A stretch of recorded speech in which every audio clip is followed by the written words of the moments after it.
There you are, and welcome to the Nine Questions podcast, where I'm going to bring exciting insights and wisdom from some of the niftiest leaders in our community. So, I'm your host, Sam Thompson, and I'm excited to share all this with you. Each podcast is going to have someone that's an authority on the subject matter that we're going to talk, and we're going to look at stories and strategies and tips on how to live life in our magical world, right? How to navigate today's adventure, so to speak. So, whether you're looking for inspiration or tips or some wisdom, some motivation, practical advice, this podcast is for you. So, tune in the 9th of each month for the new 9 questions. Don't forget to subscribe and rate. Share would be cool. Now, keep your arms and legs inside the vehicle at all times, and let's get on with the show. Thanks for watching. All right. Welcome to the 9 questions. I am honored to have a very dear friend of mine, Izzy Swanson, join us for this edition of our show. And Izzy doesn't have any pesky free time, and I'm going to explain why here in just a second. Izzy's a healer, teacher, and mentor specializing in the intersection of addiction, trauma, recovery, and spiritual practice. And I feel all of that. Their blended approach to healing work integrates evidence-based research methodologies with intuitive guidance and devotional polytheism.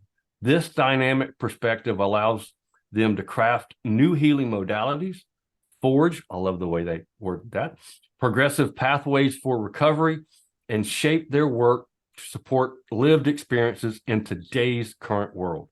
Izzy's been a practicing earth-based spirituality for more than 30 years and has cultivated a deep relationship with Irish spiritual traditions.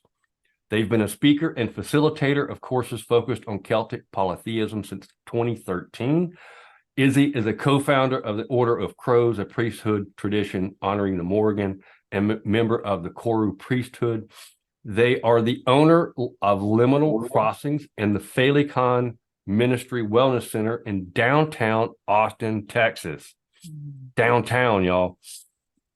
Izzy makes a living as a trauma specialist, providing Reiki and healing services to clients with PTSD, autoimmune disorders, and various stress-related illnesses. And they never sleep. Never sleep. Always on. Izzy, welcome. Thank you for having me. Welcome. Hello. All right. So first question. Okay. What is Reiki and how does that fit into your personal practice? That's a big one. I teach Reiki as well, so I end up getting in teacher mode on this. So I'm going to try to keep it simple. Reiki is the life force energy that flows through all things, not just living things, but all things. I can't remember exactly how Master Nishina says it. He is the guy who wrote the book Reiki in Japan, but he said it so well, and I try to get this. Reiki is the energy that flows through us naturally when we are in a state of calm and peace. So the way that I see Reiki is that it is something that is always around us at all times. And because of that, it animates everything around us, and we are in connection with all of that. Hopefully I'm explaining that well. Most people think that Reiki is the actual method, but what Reiki is something that's always existed, that always will exist, that's all around us. But what people think of as Reiki is the treatment method or the system of practice that Master Usui created only 101 years ago, 102 years ago now. And the name of it is Shishin Kaizen Usui Reiki Ryoho. And we think of it as Reiki now, but Reiki itself is just the energy that anybody can connect to at any time. Hope I got that. Yeah. So with you being more geared into the Irish tradition, how does that fit being how does that fit? Right? Because you've got two different, well, I know Reiki isn't a tradition, but it's a way of moving energy. How do you incorporate that into your spiritual practice, being that you follow more of an Irish kind of polytheistic pantheon. That makes sense. Yeah. And this is a question I get asked a lot. So one thing I'd like to do is bust the myth that Reiki isn't a tradition. Reiki is rooted in Shinto practice, and Shinto is an animistic practice from Japan. Cool. That is All right. something that we don't talk about in the West because that got erased in the way that things got conveyed after World War II or during World War II, which caused a lot of cultural appropriation. And again, that's why I can get off on tangents. So there is a tradition aspect to it, not based in gods, not based in religion, but based in how we interact, that's tied into Shinto. So in that way, they are very much the same. I am an Irish devotional polytheist. I am a Reiki master, but at the heart of everything, or the foundation of everything, I'm an animist, meaning that I'm in connection to like living life force and respect everything that has agency around me. So everything is based on how I interact with the land, with people, with energy. And in that way, these two things are they're the same as far as how I go about my practice.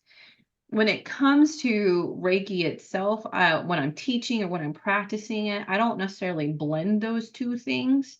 They work for me in my body because of how they are being animistic in nature. But I do try to keep my Reiki practice practical and logical and focused on, okay, this is what Reiki can do for you. And sometimes the gods will come into that and interact. But how they kind of go together for me is a couple of different ways.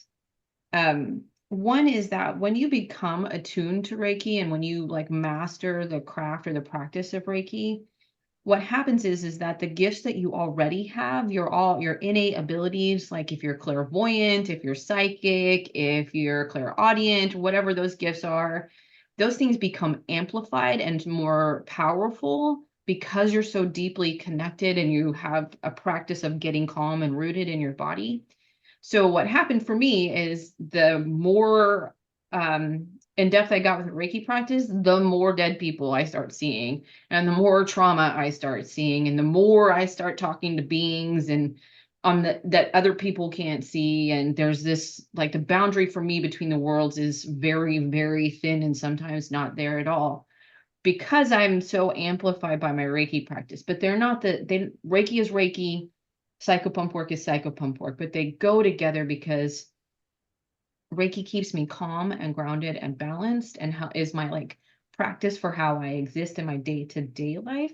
And that keeps me stable for when I'm dealing with or interacting with these other things that happen while I'm practicing Reiki or while I'm in a treatment session or while I'm treating trauma.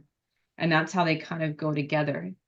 But another way that and this kind of is the same thing, but a little different. Like people will ask me, like, how do you align practicing Reiki with treating trauma and PTSD and those other things? And I'm like, those darker things, that trauma, that PTSD, that really deep, hard, difficult shit, that's where the Morrigan is at. That's where I find the Morrigan. And that stuff is not easy. And it's very activating for myself, for them. It's not gentle work. The Reiki helps because it helps keep me calm, and then it helps me keep them calm so we can do that work. And that's how they kind of go together for me. Oh, I like that. So it's just it's a tool to It's kind a of, tool in my toolkit. yep. I like it. So what's what's the thing you like most about what it is that you do? Oh, that moment when people realize their power. That moment when people are like, oh, I get it. I understand. I'm doing so much better. And it usually it's an internal part of, oh, wow, I accept this part of myself, or, oh, wow, I found this part of myself, or, oh, wow, I had no idea and I understand now. And that's what keeps me doing what I do. You're a true servant, that's for sure. I mean, I try. I mean, I still have my own life issues and things Well, I need, but yeah. yeah, who doesn't? You know, I Yeah. mean, nobody's perfect, I don't think, you know, so it's just, you know, oh, so with all the stuff that you've got going on, what are you most excited about now? Ooh, coming, like things that are Just, coming. yeah, sure. Oh man. So I'm growing into the author role in my life. It scares me so much. Um, uh, but I have a couple of different projects going on, and one of them is coming to completion, hopefully within the next 3 or 4 weeks. I'm writing a Reiki manual for my students, but as part of that, I created something called the Energetic Safety Manual that is out there for people to purchase and buy. So I wrote the Energetic Safety Manual. I'm almost done with the Reiki manual. And then the big project that I'm working on with Morpheus Ravenna, we're trying to get it published, is something called the Heroic Oracle deck, based on the traditions and the lore and the mythology and the practices of warrior culture in Iron Age, Ireland. So it's gonna, it features Cuchulainn, but it also features Finn and Cormac. Those are our three big heroes. All the gods are there: the Morrigan, Five, Maha, Nevin, Lu, Bav Mal, Leith Lucra, they're there. And just like Loig is there. Loig has his own card. Ferdiad has his own card. Jarmid has his own card, which people are like, "Who's Jarmid?" I'm like, "He's a big part of the Finian cycle." Like they all, there's a whole lot in there. Super exciting. The artwork is gorgeous. I can't believe I get to work on this project with her. I'm writing the card book, the book that with the card descriptions, and so that's my big project right now. That's exciting. Yeah. And then I have one more project that's waiting in the wings that is really, really it's going to be the project of my heart. And that's a book called In the Hands of the Gods. It's going to be a book about my devotional path with recovery. Mm. And it's already started. Most of it's written. I just got to go through and, well, half of it's written. Let me give it what it really is. I have some writing to do, but so those are the things I'm super excited about. The creative part of my practice is what I'm really excited about. That's epic. And all of that is epic. And I imagine on your recovery, reliving some of that is probably interesting. It's going to be, the parts that I've already kind of touched are pretty emotional. I just am, one thing I don't want to do is share my entire story. There are a couple of things in my story that I don't want for the world to know. And it's not because I don't want to be transparent, but I had a very, very, very abusive, traumatic upbringing. And so I don't want to just go and tell my story from here's everything that happened to me. What I'm going to do instead is tell parts of it, like here's how this part of my devotional practice applies to this part of my story. Nice. And this is how I worked through it with my gods. And this one's actually going to be focused on my Welsh practice, because I do have a Welsh practice. I was trained in a Welsh. I was trained. What's the word I'm looking for? Like I went through an actual tradition of training, initiatory tradition, and it's Welsh. So I'll be working with them to write this book. Well, that's exciting. Yeah. Wow. Okay, so that's Cara Dwin's book. Speaking of looking back, great segue for this next question. Mm-hmm. What do you wish you had known when you started your path? Do you mean of recovery or working with a Morrigan or Reiki? No, with your, well, we're going to use pagan as an umbrella. All right. Mm-hmm. And everything fits in my world, everything fits under that. Okay. It's no disrespect for anybody that doesn't consider, but it's just non-Judeo-Christian. To me, it kind of fits under that umbrella just for simplicity. What do you wish you had known if you could go back and tell yourself 30 years ago something? What would that be?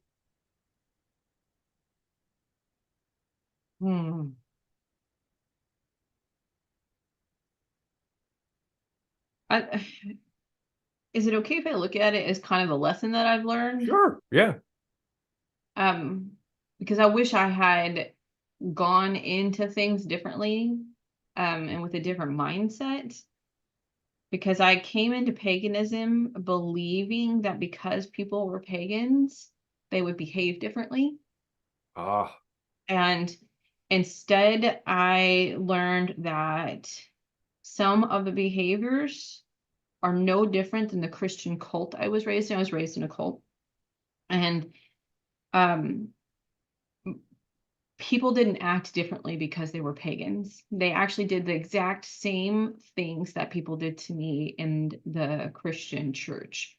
And what I wish that I had known or had done differently was not put people on pedestals, and not sell myself short because I had an expectation that they would be different because they were pagans. hmm. Yeah, I wish that there was something like, oh, I wish I had a book or a resource, but for me, it has been a deeply personal journey through my own trauma. So I wish I had understood some of that better before just rushing in and idealizing everything. Does that make sense? Yeah. People are people. Yeah. It's, Yeah. yeah. I mean, I think that's hard for, a lot of folks, and I'll throw myself in that, because I've got people that you see and you respect from a distance. And then when you get to know them a little bit more, you're like, wow, you're just as, pardon my French, fucked up as the rest of us. Right. You don't have it figured out either. I Yeah. thought you had all the answers, and you're yeah. I'm glad I'm not you. You're really Well, messed up. I really subscribe to that behavior as well. It was kind of like this purity culture thing all over again. Hmm. Like, and I acted like that for a little while too. And that's what I mean. Like, I wish I had gone into this with a different mentality and had understood all of that and had not put that kind of behavior on a pedestal and people who were okay with that kind of behavior on a pedestal. And I can't change the past, but now I look back on it thinking like, man, just show up and be authentic, do the best that you can, and try to show people that it doesn't have to be that way. Almost like Maya Angelou says, when you know better, do better. Right. Right. It's just that's life, right? When you know better, do better. Yeah. All right, So so go yeah. ahead. No, I was just saying that's the thing for me, or that I've been working with for the past 4 or 5 years now.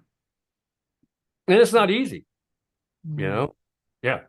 Okay, so I'm gonna switch gears a little bit. I want to talk a little bit about your business, because I think it's kind of important. What's one thing about your business venture? Because I mean, you're out there doing it in a hard space. I mean, it's not an easy space to make a living in, right? Yeah. So what is one thing about that business venture that you did not expect? That I didn't expect. Yeah.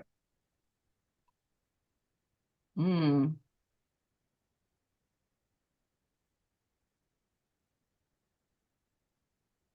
I don't know that there's much because I really kind of,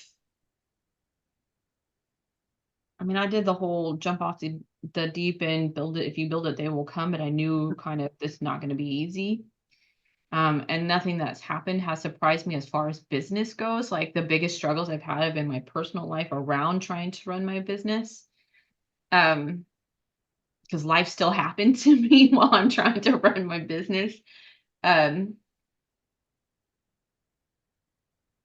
you do go into running a business thinking, oh, I work for myself now, I can make my own schedule and I have my own time, and that's not at all what happens. You end up, especially the first few years, working it all the time. It never stops, and you have to learn some boundaries with yourself.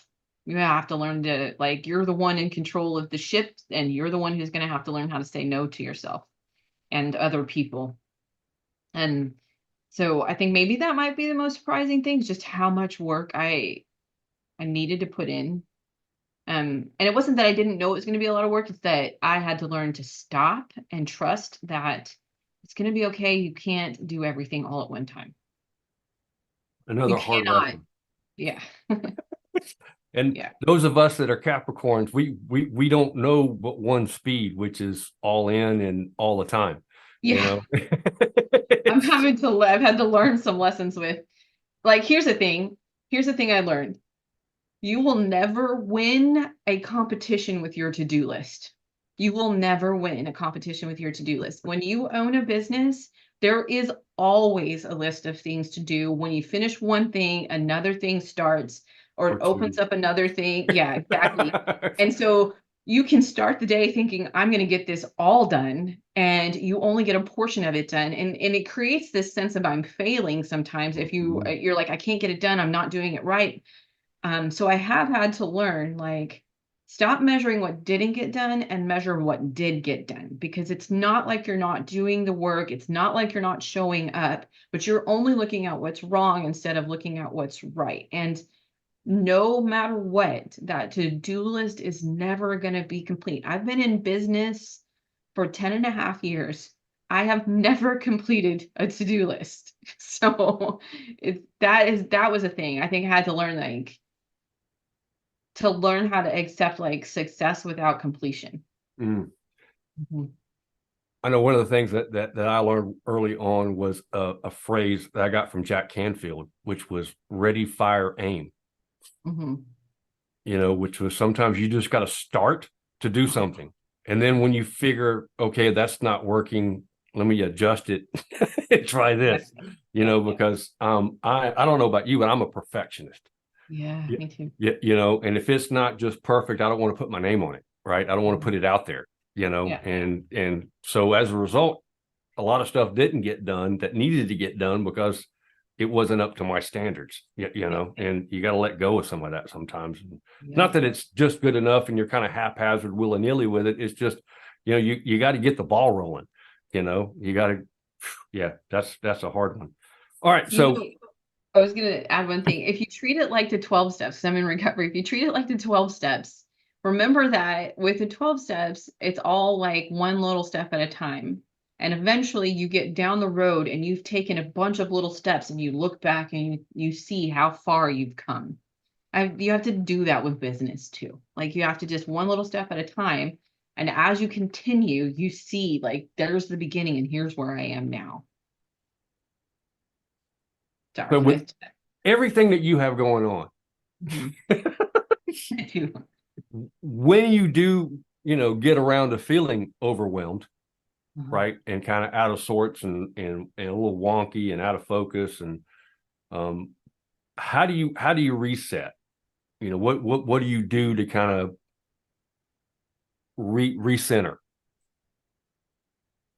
Well, part of it is that I build routines for self-care into my daily life. Um, Mm. and people are always like a little intimidated by my personal self-care routine, but it's a 3 hour a day routine.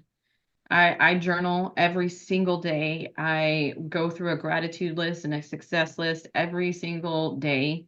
Maybe not on Sundays, but every other day, sometimes on Sundays, depending. I like how I prepare my food is a part of that, making sure I study something for 10 to 15 minutes a day, even if it's like a computer game like Luminosity. Um, and I try to at least pray every day, if not have a devotional practice. And if I can't work out, I stretch. And those are all like daily routines, but I also have a therapist, I have a sponsor, I go to meetings every week, and all of these things are me time. And I also absolutely refuse to do any work on a Sunday. And even if it's for the Morrigan, like, unless I absolutely cannot do it and avoid it, I just will not. And I wasn't good at that for a while, and it really caused me to get really burnt out. But I just don't care what it is, and nothing is important enough for me to not take Sunday off to play D&D or watch football or something like that. Um, so I'm really, really, really covetous or protective of my personal time, but that doesn't stop burnout from happening. That doesn't stop stress from happening. That doesn't stop life from happening. And when it does, like, the hardest part for me is just like let go and accept. And I will end up in bed binge watching TV or reading a book, and I just let it happen. Just let it happen. Like, if I fight against it, it's going to be worse. I just have to let it happen. I need that list. Which is like the daily list, my daily Yeah, I need that routine. list. I can start checking, we're about to list, right? So, Yeah. I mean, I am a Capricorn. I cannot live without a list. I just gotta don't have know some how to structure. exist without one. Yeah. So I'm really, and when COVID happened, and I also had a lot of other trauma happening, some of that stuff like went by the wayside, and I just kind of sank into all I'm doing is reading and watching TV. I just kind of let it happen. I just had to let it happen. So I guess maybe it's acceptance. Hmm. Maybe it's acceptance. Like, life is not going to look like what I thought it was going to look like all the time. It's a little bit Sometimes life's just hard, Yeah. I mean, Yeah. it's, if it was easy, somebody else be doing it, right? It's the way I look at it. Yeah, that's Yeah, true. I mean, when you work with the Morrigan, my experience is that life is not easy, is not the word that goes with this practice. but worthwhile. Absolutely. I wouldn't trade it. No, me neither. So I do want that list, by the way. We'll talk about that off Okay. call. Yeah. Um, so in your day-to-day, I'm sure week, monthly, whatever, you run into people that are just coming into a pagan practice. What if you had to give them one piece of advice, what would that be? I get this one a lot because I know. people That's why will I'm look at asking. my practice and they'll be like, how do I connect with the gods the way that you do? And the first thing I always tell people is first get a meditative practice and first learn what it feels like to sit still. First learn what energy feels like when it moves through you. First learn how you're interpreting what's coming through you. And the more you sit still and the more you do that, the more information will come through. And that's like the starting point to me is meditation. The rest will come, but I wouldn't like go into it trying to be like, okay, I need all of it all at one time. You're not it. Learn first how your body works. Yeah, I wouldn't want what where I'm at now when I began. I don't think I could mentally, emotionally handle it. I might have had a psychotic break. Not Yeah, psychotic, but I might have broke a little I would bit. be, one who flew over the cuckoo's nest. I mean, Yeah. it would be, it would be, yeah. I wouldn't wish that on anybody. All right, so I asked this question to everybody. What is one thing that we can do individually to help make our community as a whole better? I think about this a lot.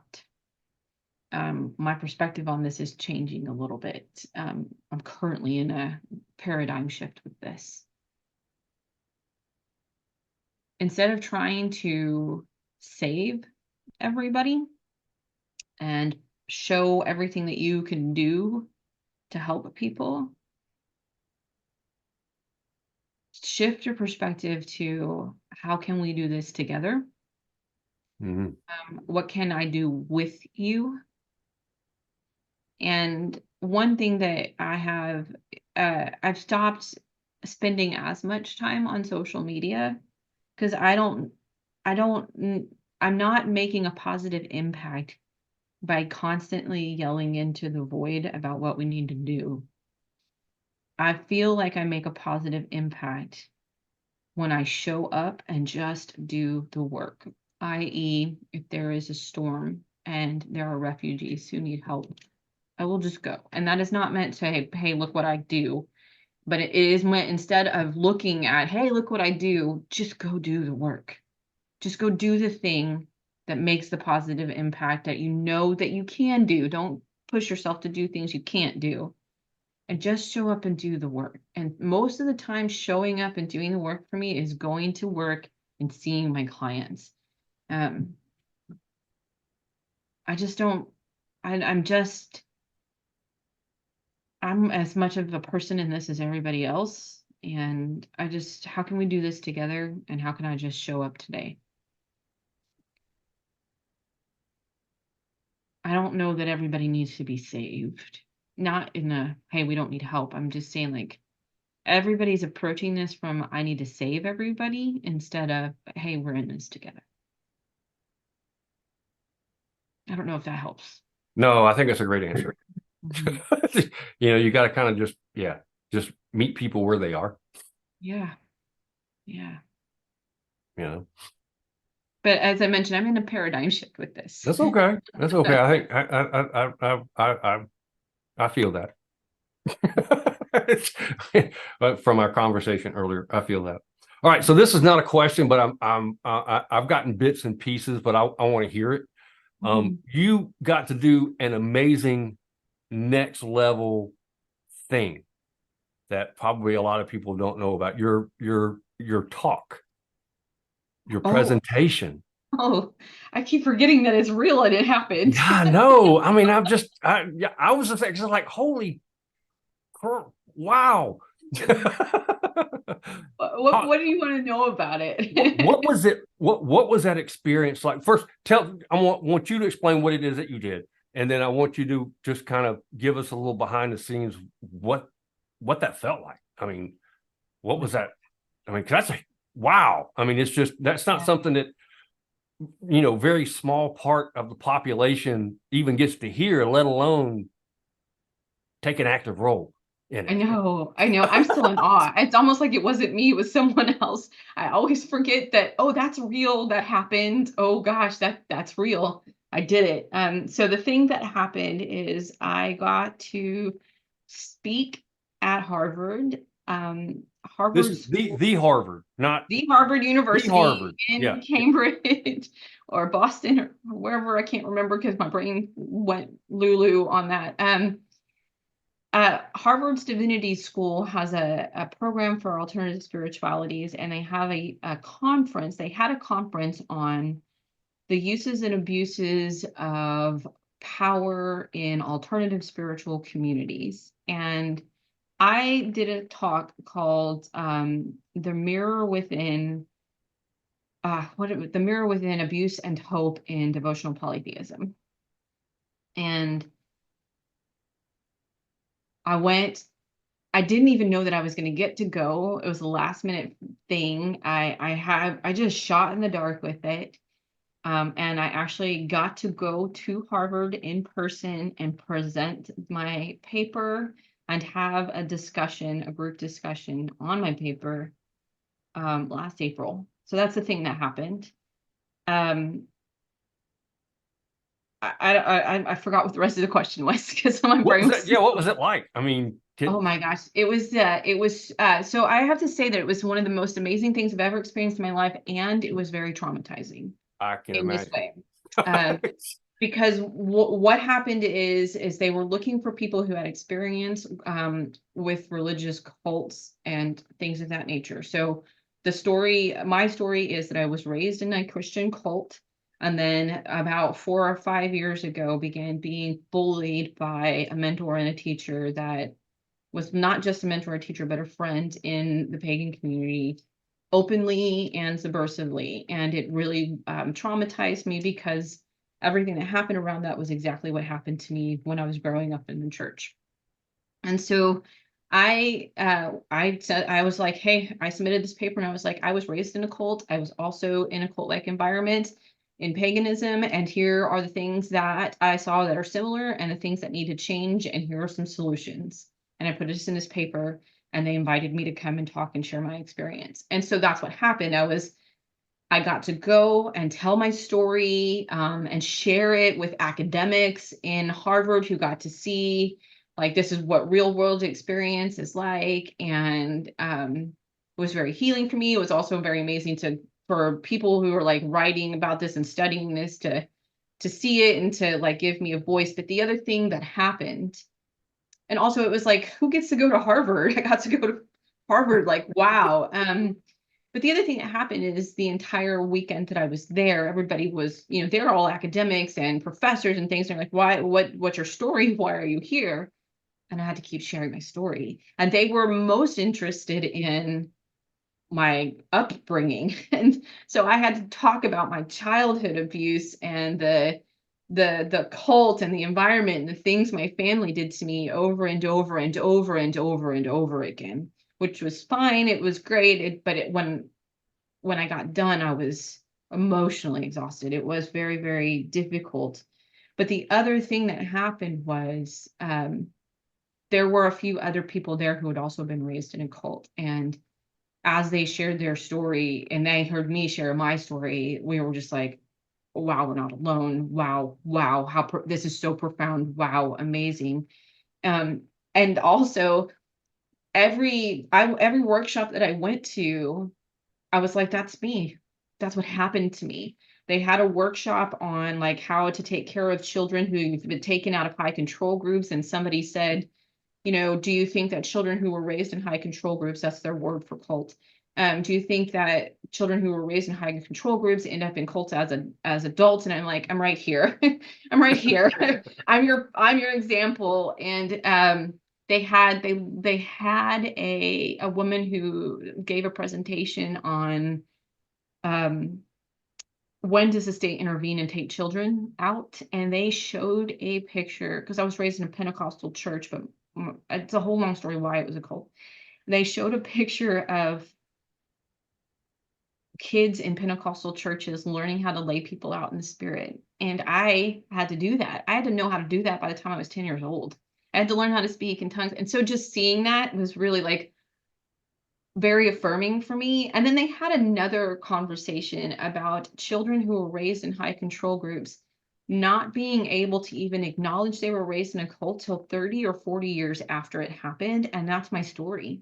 I didn't know what it was. I just thought I was raised with religious people who were crazy, and later through therapy realized, oh my gosh, this is what this was. There's words for this, etc. So it was very, very amazing to take my work and my experience and show the world this is how I approach the work I do anyway. Like, and here's the perspective, and talk to people about it. And it did get published on the website for the Association for Spiritual Integrity, and it got seen in a lot of places, and a lot of other things came out of it in a beautiful way. And then also I had my heart opened up and kind of raked over the coals all weekend. So it ended up being a significant experience for me in a lot of different ways. And when I came home, I didn't function for a week.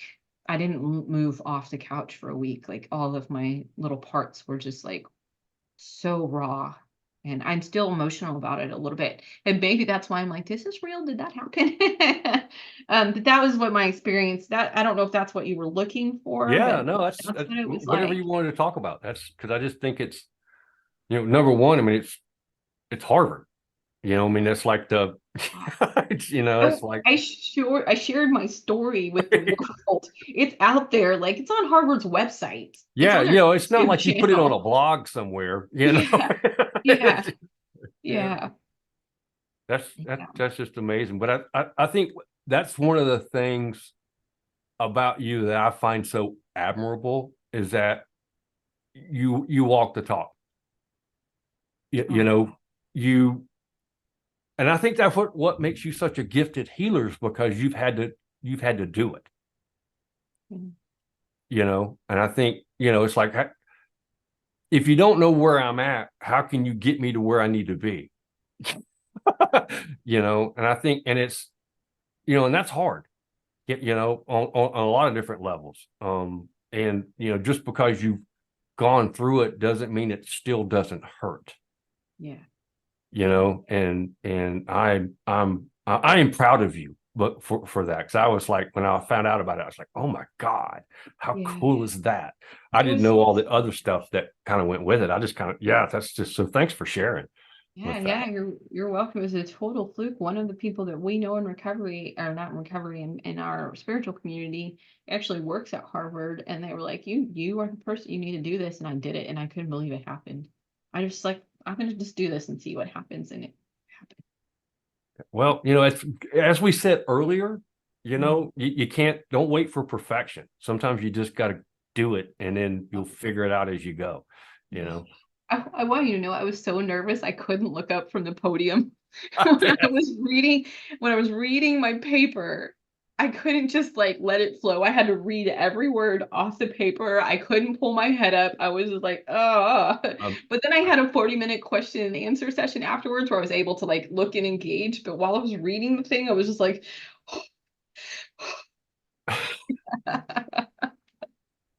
whew. All right. yeah, I was. As we wrap up our time together, is there anything that you would like to ask me? I always give everybody the opportunity.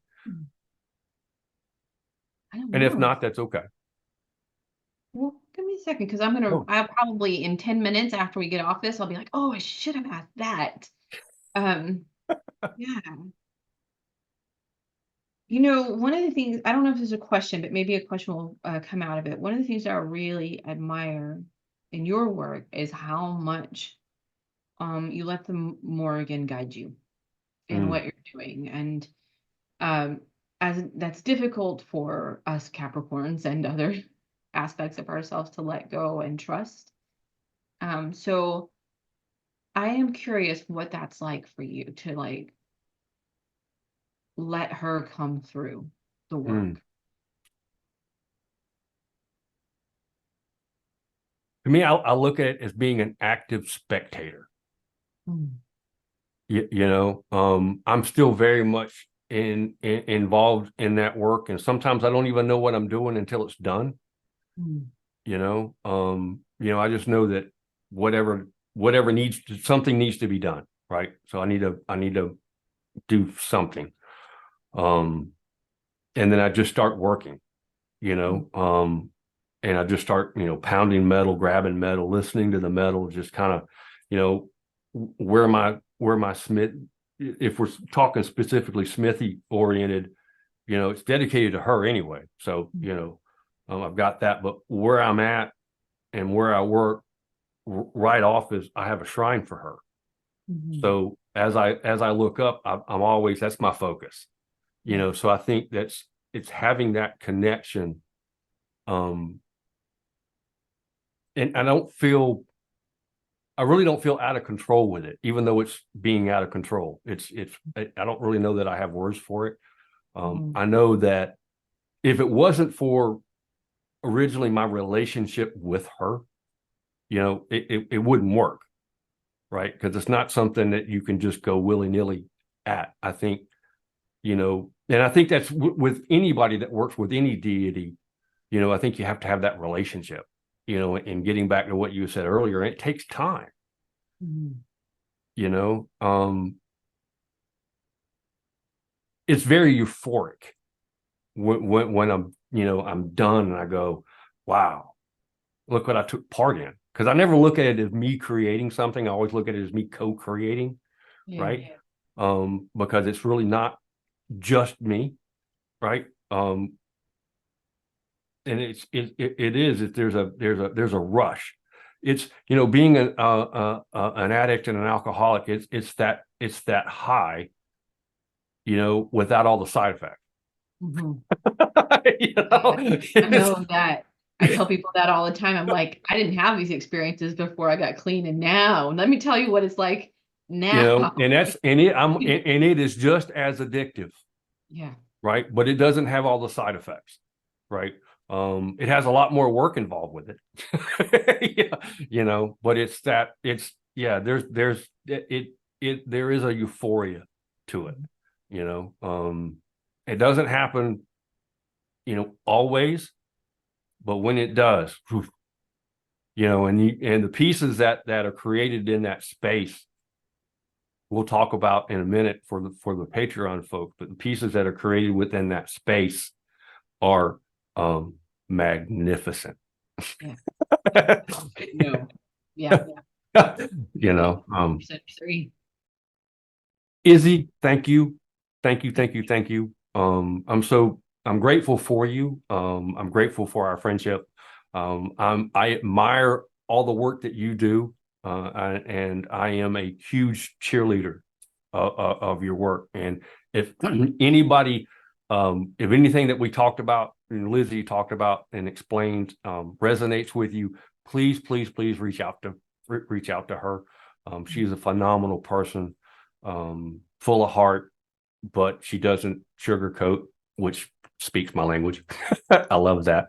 So yeah. So once again, Izzy, thank you. Thank you. Thank you for having me. I'm honored to be in this space with you too. Bye.